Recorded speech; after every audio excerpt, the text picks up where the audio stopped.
Hey guys, Zomfox here, and no, you're not going crazy. The Memphis Showboats head coach, Ken Whisenhunt, has just stepped down as the team's head coach with less than a week until kickoff. And yes, this is the second time in less than a week we have seen a head coach of a UFL team step away from their team. Now, we're going to go over the differences and similarities between this one and the Reggie Barlow news, who is the replacement interim head coach, because they have named that, and all the other stuff about it, because, again, this is just insane. So let's just get right on into it with the initial Larson tweet. This came out of completely left field. The Reggie Barlow news, like I said in that video, we had heard rumors about him taking the job, or was in consideration for it, the Tennessee job, but Whisenhunt, left field, just snap of the fingers, boom, the news came out that he is stepping away from the team, and that offensive line coach Jim Turner will take over as interim head coach. Again, their kickoff game is like 6 days away.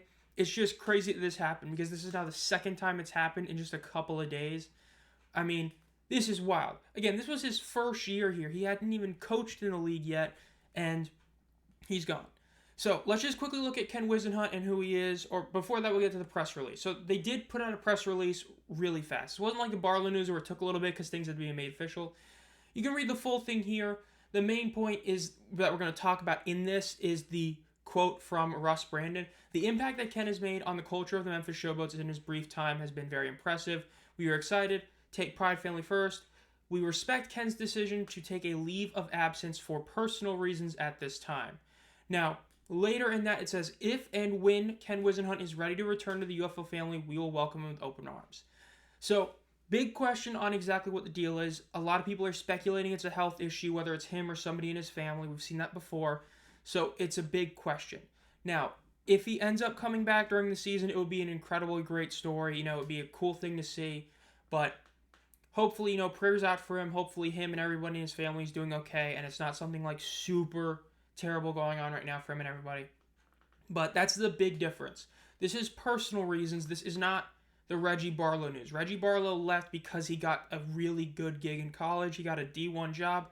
Yes, wasn't FBS, but a D1 school. Got to get paid a ton of money there. But Whisenhunt is different. Now, in terms of Whisenhunt himself, people who have recently gotten into spring football, like during this offseason, need to know that when this news came out that he was being the coach, it shocked everybody. This was a completely out of left field candidate that nobody expected. Somebody that has coached a team to a Super Bowl with the Cardinals back in 2008 and has a ton of experience. Head coach for a multitude of years, coached in well over 100 games in the NFL. Didn't do really anything with Tennessee before getting fired, but has coached a ton, has won a Super Bowl as an OC before with Pittsburgh, and I believe 2005. And so when you look at it, he has a lot of experience. It was very interesting to see what he's going to do, especially because he really didn't have to focus on the defense because they're defensive coordinator, which leads us into Jim Turner being the replacement. Just like Reggie Barlow, everybody would expect that the DC would take over, but this time, no. Jaron Horton would be the odds-on favorite takeover, but instead it was Jim Turner. Now, Jaron Horton, the last time he was coaching at all was with the Maulers in 2022 and 2023, where he did an incredible job, won assistant coach in the year in 2023. Was out of coaching for a year, and then came back to the Showboats, brought in a bunch of former Maulers. It was very much just like the Brahmas. I'm not even kidding when I say this. This news broke right after I finished making the Power Rankings video that's coming out later today, by the way, at 6 p.m. like normal. Be on the lookout for that. And in that video, because again, I recorded that before this news came out, I said that the Showboats were just like the Brahmas in that they are one of two teams that have a definitive offense and defensive guy. Definitively. Jaron Horton runs the defense like AJ runs the offense, and the head coach, this case was Whisenhunt runs the offense, Wade runs the defense. Now it's different. Jim Turner has never been an offensive head coach, and from what again, I haven't do a lot of this on the fly, but what, guys like Larson and other people are saying, he's never been an offensive coordinator either. Which now he is also the interim OC because Whisenhunt was the OC. So unlike the Defenders who had an OC and DC in place, Showboats didn't. So the Showboats now are looking like a team that's going to be like the Renegades, but the opposite that they were last year, right? The Renegades last year, offense, no defense. This time, it's going to be defense, no offense. That's what is becoming a big concern for them. Again, this is another example of somebody who hasn't had head coaching experience getting an opportunity, just like with Shannon Harris. So it could work out and it could be a really good thing. If it works out. Insane to see this happen. Jaron Horton not getting the job. Let me know down below what you think about that. On one hand, I get it. You know, you don't want to put him in head coach. You could put him in a bad opportunity. On the other hand, he wants to be a head coach. Let him be one. So, is what that is. But before we get to the end of this, let's just talk about quickly the fact that this is now 2 coaches gone like that.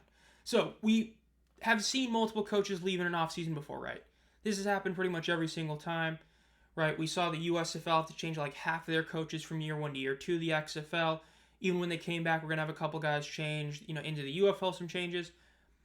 This offseason, it was looking like one change in the Showboats. And then all of a sudden, you have Reggie taking the job at Tennessee State, and now you have Whisenhunt leaving. So now that's a 4th-year league's coaches leaving with a week before kickoff. Now, not for their respective kickoffs in Barlow's case, but a week until kickoff overall.